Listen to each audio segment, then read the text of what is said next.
សួស្តីមួយបេះដូងរបស់អាដមីនទាំងអស់គ្នាថ្ងៃនេះអាដមីននាំយកភាគថ្មីរបស់រឿងជីវិតទី2របស់រស់អ៊ីមកសម្រាប់ជូនទស្សនាបន្តទៀតហើយចាគឺភាគ9និងភាគ10តោះកុំឲ្យខាត់ពេលយូរយើងចូលសាច់រឿងរបស់យើងតែម្ដងទៅនៅពេលដែលតួប្រុសនិងតួស្រីកំពុងដណ្ដើមរូបគំនូរគ្នាអ្នកបម្រើរបស់តួប្រុសក៏បានរត់មកប្រាប់តួប្រុសថាលោកម្ចាស់ស្រីម្នាក់ដែលលោកម្ចាស់បានទៅលាស់ខ្លួនចេញពីបនកាលពីថ្ងៃមុននោះនាងបានមកដល់ទីនេះហើយនាងកំពុងតែចង់លោតចូលអណ្ដូងហើយតួស្រីពេលដែលឮដូច្នោះក៏ធ្វើជានិយាយថាតើនាងគឺជាអ្នកនាងឈីវអឺដែលលោកម្ចាស់បានទៅលាស់ខ្លួនកាលពីថ្ងៃមុននោះមែនទេនាងច្បាស់ជាស្រឡាញ់លោកខ្លាំងហើយអញ្ចឹងហើយលោកឆាប់ទៅជួយខាត់នាងទៅអ្នកបម្រើតួស្រីក៏និយាយភ្លាមថាតែយប់នេះជាយប់សំដំណេករបស់អ្នកនាងនិងលោកប្រុសបើលោកប្រុសចេញទៅក្រៅអ្នកនាងខ្ញុំនឹងត្រូវគេសាច់ចំអកពេញក្រុងហើយតួស្រីក៏បន្តនិយាយថាមិនអីទេបើលោកប្រុសមិនចេញទៅខាត់នាងទេហើយប្រសិនបើនាងហ៊ានធ្វើពិតមែននោះច្បាស់ជាមានបញ្ហាហើយគ្រួសារឈិនទាំងមូលច្បាស់ជាខូចឈ្មោះហើយលោកអបរាជតូចច្បាស់ជាត្រូវគេដាក់ទោសជាមិនខានតួប្រុសពេលដែលបានឮតួស្រីនិយាយបែបនេះក៏សរសើរតួស្រីភ្លាមថាអូនពិតជាមានទឹកចិត្តល្អណាស់ហើយគិតគូរបានវែងឆ្ងាយទៀតបងនឹងឲ្យអ្នកបម្រើរបស់បងរៀបចំក្រែងស្នេហ៍ហើយនឹងគ្រឿងអលង្ការដើម្បីយកទៅផ្ញើអ្នកផ្ទះរបស់អូនតួស្រីក៏តបវិញថាបងមិនចាំបាច់ធ្វើដល់ម្លឹងទេតួប្រុសក៏តបភ្លាមថាតែអូនយល់ពីបងហើយក៏មានទឹកចិត្តល្អទៀតបងត្រូវតែលើកតម្កើងអូនមិនឲ្យអ្នកណាមើលងាយអូនបាននោះទេនិយាយរួចក៏ដើរចេញទៅគ្រាន់តែតួប្រុសចេញទៅភ្លាមតួស្រីក៏សរសើរទៅកាន់អ្នកបម្រើថាឯងពូកែសំដែងណាស់យើងនឹងបកលភ្លើងមាន់ឲ្យតែឯងមួយតួស្រីក៏បន្តថាអ្វីដែលគេឲ្យត្រូវតែយកមនុស្សប្រុសចង់ទៅណាក៏ទៅចំណែកឯស្រីបននោះពេលដែលបានឃើញតួប្រុសដើរចេញមកនាងក៏ធ្វើជាចង់លោតចូលអណ្ដូងភ្លាមតួប្រុសក៏និយាយភ្លាមថាកុំចាប់នាងអីឲ្យនាងលោតចូលទៅស្រីម្នាក់នោះឮដូច្នោះហើយក៏និយាយថានេះលោកអបរាជតូចដាច់ចិត្តឲ្យខ្ញុំលោតដែរមែនទេតួប្រុសក៏តបភ្លាមថាបើនាងចង់លោតពិតមែននាងមិនឈរនៅឆ្ងាយអណ្ដូងដល់ថ្នាក់នឹងទេស្រីម្នាក់នោះក៏ធ្វើជានិយាយថានេះលោកអបរាជតូចរើសអើងខ្ញុំដែលជាស្រីបនមែនទេតួប្រុសក៏បន្តភ្លាមថាយើងទៅលាស់ខ្លួននាងចេញពីបនក៏ព្រោះតែយើងជំពាក់គុណឪពុករបស់នាងតែនាងបែរជាគិតថាខ្ញុំស្រឡាញ់នាងហើយថែមទាំងប្រាប់គេថាខ្ញុំនឹងចង់រៀបការជាមួយនាងទៀតបងថ្លៃរបស់តួប្រុសក៏ដើរចូលមករួចក៏និយាយថា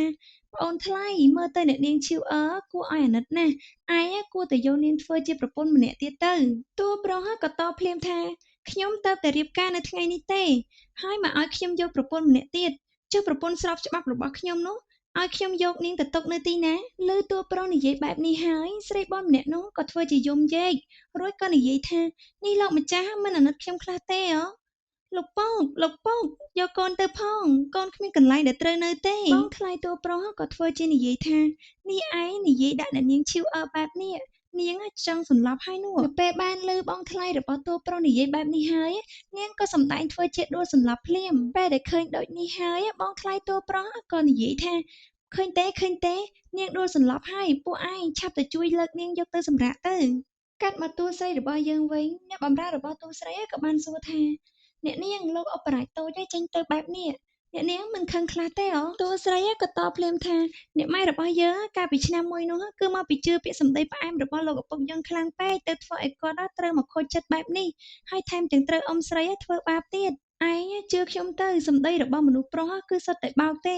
បើឯងចង់បានជីវិតល្អឯងត្រូវតែឆ្លាតហើយរឹងមាំទៀតទើបគេមិនអាចមើលងាយឯងបាននៅពេលដែលអ្នកបម្រើចេញទៅបាតតួស្រីរបស់យើងក៏បានឃើញរូបគំនូររួចក៏និយាយថាកាលពីជាតិមុនយើងមិនបានមើលវាទេតែជាតិនេះយើងសុំមើលបន្តិចមើល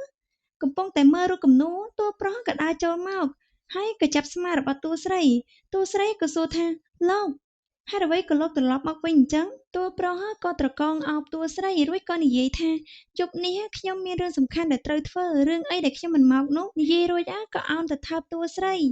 របស់យើងក៏ភ្ញាក់ពីគេងពីព្រោះតែមុននឹងវាគ្រាន់តែជាការសបិនរបស់តួស្រីតែប៉ុណ្ណោះអ្នកបម្រើតួស្រីដើរចូលមករួចក៏សួរតួស្រីថាអ្នកនាងហេតុអ្វីអ្នកនាងមកគេងនៅទីនេះអញ្ចឹងតួស្រីក៏តបថាឯងឆាប់យករូបគំនូរនេះទៅដុតចោលភ្លាមស្របពេលដែលតួប្រុសកំពុងហាត់គុនតួស្រីរបស់យើងក៏បានដើរចេញមកពេលដែលឃើញរូបរាងរបស់តួប្រុសតួស្រីក៏លួចមើលបណ្ដាហើយក៏លួចញញឹមបណ្ដាផងដែរតួប្រុសពេលដែលបានឃើញមុខតួស្រីហើយក៏និយាយថានេះអូនភ្ញាក់ហើយមែនទេហើយតើមុខរបស់អូនកើតអីបានជាក្រហមយ៉ាងនេះឬមួយក៏អូនមិនស្រួលខ្លួនតួស្រីក៏តបទាំងអៀនថា បងទេដែលមិនស្រួលខ្លួននោះនេះជារដូវអីទៅហើយហេតុអីក៏នៅតែដោះអាវទៀតតួប្រុសក៏គិតថានេះតើនាងពិតជាបារម្ភពីខ្ញុំមែនទេសាច់រឿងក៏កាត់មកដល់ពេលដែលតួប្រុសនិងតួស្រីបានចូលមកបង្ហាញខ្លួននៅក្នុងគ្រួសារបងថ្លៃរបស់តួប្រុសក៏ធ្វើជានិយាយថាឮថាអ្នកនាងធំគ្រួសារលាវគឺជាមនុស្សស្រីស្រស់ស្អាតហើយពូកែតុកដាក់ទៀតនៅពេលដែលបានជួបផ្ទាល់ទើបដឹងថាវាជាការពិតមែនអញ្ចឹងហើយប្អូនថ្លៃឯងកុំធ្វើឲ្យអ្នកនាងធំពិបាកចិត្តទៀតឪពុករបស់តួប្រុសក៏និយាយទាំងខឹងថាអាកូនចង្រៃនេះតើឯងទៅបង្ករឿងអ្វីទៀតហើយបងប្រុសរបស់តួប្រុសក៏និយាយថាគឺយប់មិញនេះប្អូនប្រុសលួចទៅជួបអ្នកនាងឈីវអ៊ីទុកឲ្យអ្នកនាងធំនៅម្នាក់ឯងទាំងដែលយប់នេះគឺជាយប់សំដំណេករបស់ពួកគេបងថ្លៃរបស់តួប្រុសក៏បន្តនិយាយថាប្អូនថ្លៃធ្វើបែបនេះគឺមើលងាយដល់អ្នកនាងរੂអ៊ីខ្លាំងពេកហើយនេះប្រសិនបើអ្នកក្រៅដឹងរឿងច្បាស់ជាសើចចំអកដល់អ្នកនាងនិងគ្រួសាររបស់យើងជាមិនខានតួប្រុសលើបែបនេះហើយខឹងណាស់ចង់និយាយតបតែត្រូវតួស្រីខាត់តួស្រីក៏និយាយទៅកាន់បងថ្លៃវិញថាបងថ្លៃនិយាយបែបនេះមិនត្រូវទេខ្ញុំបានរៀបការជាមួយនឹងលោកអបរាជតូចរួចហើយពួកយើងក៏បានក្លាយទៅជាប្តីប្រពន្ធនឹងគ្នាដែរពួកយើងក៏ក្លាយទៅជាមនុស្សតែមួយទៅហើយនេះបើគាត់មិនស្រឡាញ់ខ្ញុំគាត់ក៏មិនព្រមរៀបការជាមួយខ្ញុំដែររឿងការពីយប់មិញនេះប្រសិនបើអ្នកក្នុងផ្ទះមិននិយាយអ្នកក្រៅផ្ទះក៏មិនដឹងដែរលើកលែងតែមានជនឆ្លៀតឱកាសចង់ធ្វើឲ្យគ្រួសារឈិនខូចឈ្មោះលោកអបរាជតូចស្រឡាញ់ថ្នាក់ក្នុងខ្ញុំណាស់គាត់ថែមទាំងប្រកល់បន្តោងគុជមកឲ្យខ្ញុំទៀតពេលឮតួស្រីនិយាយការពារតួប្រុសបែបនេះឪពុកតួប្រុសក៏និយាយថាបានហើយចាត់ទុកថាចាប់រឿងទៅចុះរួចក៏ផ្ដាំទៅតួប្រុសថាថ្ងៃស្អែកពុកចេញទៅព្រំដែនវិញហើយអញ្ចឹងហើយសូមឲ្យឯងជួយមើលដំណាក់នេះផងពុកសង្ឃឹមថាឯងមានសមត្ថភាពអាចមើលថែដំណាក់នេះបានឯងនឹងមិនធ្វើឲ្យពុកអស់សង្ឃឹមនោះទេតួប្រុសក៏ឆ្លើយយល់ព្រមចំណែកលោកយាយរបស់តួប្រុសក៏បានហៅតួស្រីឲ្យចូលមកចិត្តរួចក៏ប្រគល់កងដៃគុជឲ្យទៅតួស្រីមួយហើយក៏និយាយសរសើរតួស្រីថាឯងជាមនុស្សឆ្លាតមានទឹកចិត្តល្អរឹងមាំដូចជាយាយកាលពីនៅក្មេងអញ្ចឹងថ្ងៃក្រោយគ្រួសារឈិន